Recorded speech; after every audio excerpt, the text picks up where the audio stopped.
મામલતદાર કચેરીમાં રેકોર્ડ સાચવવા જગ્યા જ નથી। મહેસાણાથી સમાચાર પ્રાપ્ત થઈ રહ્યા છે।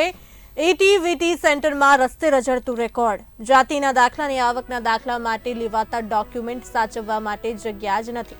દાખલા કાઢ્યા બાદ રેકોર્ડ ગમે ત્યાં ફેંકી દેવાય છે। મામલતદાર કહે છે કે અમારી પાસે જગ્યા નથી।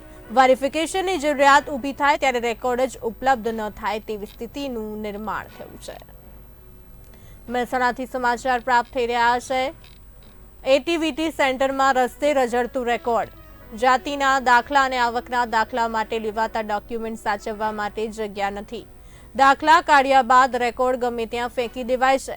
મામલતદાર કહે છે કે અમારી પાસે જગ્યા નથી।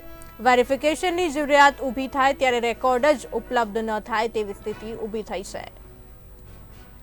કચેરીની હાલની જે સ્થિતિ છે એમાં રેકર્ડ રૂમ ભરાઈ ગયો છે। એના માટે નવી જગ્યા માટે પણ અત્રેથી રજૂઆત કરેલી છે। અચ્છા, જે રેકર્ડની તમે વાત કરો છો ત્યાં 31/12/24ના રોજ અમે 11 વાગે જઈ અને જે તે રેકર્ડને દફતર બંધનમાં બાંધી અને તેને સાચવવા માટેની સૂચના અપાયેલી છે જે તે કર્મચારી, જેથી કરીને રેકર્ડની જાળવણી થઈ શકે।